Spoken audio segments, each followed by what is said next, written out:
Good afternoon. My name is Joseph Tang, and I am a first-year internal medicine resident at Banner University Medical Center in Phoenix, associated with the University of Arizona College of Medicine. I, my fellow internal medicine resident Dr. Zachary Wilson, and my faculty attending Dr. Aaron Silver would like to present our case regarding MDMA-induced severe dilated cardiomyopathy requiring biventricular support. 3,4-methylene dioxymethamphetamine, also known as MDMA or ecstasy, is an illicit recreational stimulant that has been demonstrated to induce various arrhythmias as well as dilated cardiomyopathy with chronic use. However, the chronic ingestion of MDMA has seldom been reported to result in acute systolic heart failure. Herein, we present the case of a 31-year-old African American male who was referred from out of state to the Advanced Heart Failure Clinic for newly diagnosed inotropic dependent systolic heart failure of unclear etiology. The patient's past medical history was significant for frequent MDMA and alcohol use. He denied any history of hypertension, coronary artery disease, or hyperlipidemia. His family history, however, was notable for a sister who passed away at the age of 29 from sudden cardiac death without known cause. Upon admission to the emergency department, the patient reported worsening dyspnea on exertion, fatigue, and malaise. The patient was afebrile and vitals were remarkable for an elevated respiratory rate of 28 breaths per minute, and a mildly elevated heart rate of 102 beats per minute. On physical exam, the patient's chest, cardiac, and respiratory exam were unremarkable. Notably, the patient had pitting edema to the knees bilaterally. The patient's BMI was 99.3 kilograms per meter squared, although it had been as low as 91.9 kilograms per meter squared 7 days prior.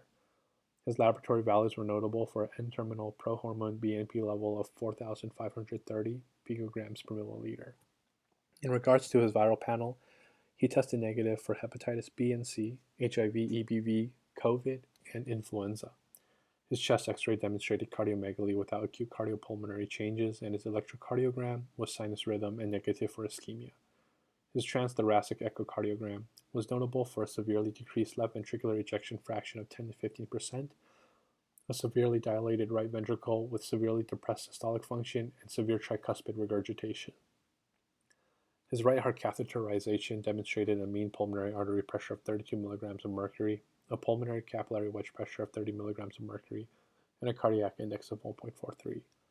This was suggestive of left heart failure, prompting initiation of milrinone for inotropic support.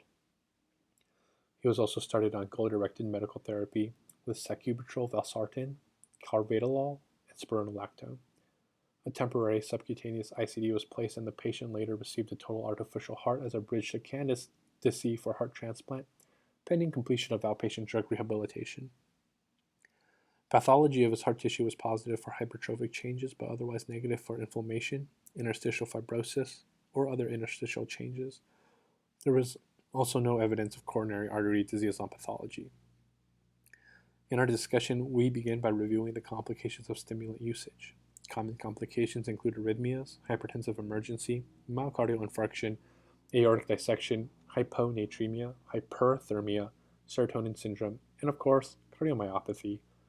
In reviewing the differential diagnosis for causes of cardiomyopathy in this patient, we ruled out ischemic heart disease as the patient didn't present with symptoms of acute coronary syndrome. Electrocardiographic findings were negative for ischemia, and high sensitivity troponin levels were very mildly elevated but stable.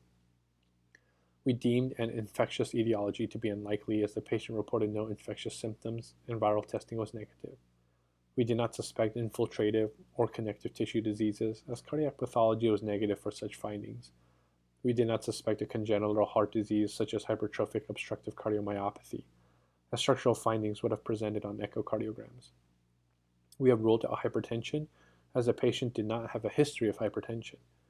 We do acknowledge the fact that the patient did have a history of moderately frequent alcohol usage, but we do not believe that alcohol is a primary cause of this patient's cardiomyopathy, as the patient does not exhibit other signs of excessive chronic consumption of alcohol, such as elevated liver enzymes, hepatitis, or jaundice. In addition, there are no specific biomarkers or findings unique to alcoholic cardiomyopathy. Thus, we believe that frequent and chronic MDMA usage in the setting of alcohol consumption was determined to be the primary etiology of the patient's cardiomyopathy. Now, while Amphetamines and other stimulants are included in basic drug of abuse screenings. MDMA is not screened for in routine drug screening, even though it is a widely used drug. Thus, we recommend that MDMA should be screened for as a cause of cardiomyopathy, at least verbally, or through gas chromatography, mass spectrometry, in patients with a history of polysubstance abuse despite a potentially normal routine urine drug screen. In conclusion, frequent and chronic MDMA usage in the setting of alcohol consumption can result in severe cardiomyopathy and recurrent admissions for acute decompensation. We recommend verbal screening or screening with gas chromatography, mass spectrometry for MDMA usage in patients with a history of polysubstance abuse presenting with heart failure, despite a potentially normal urine drug screen.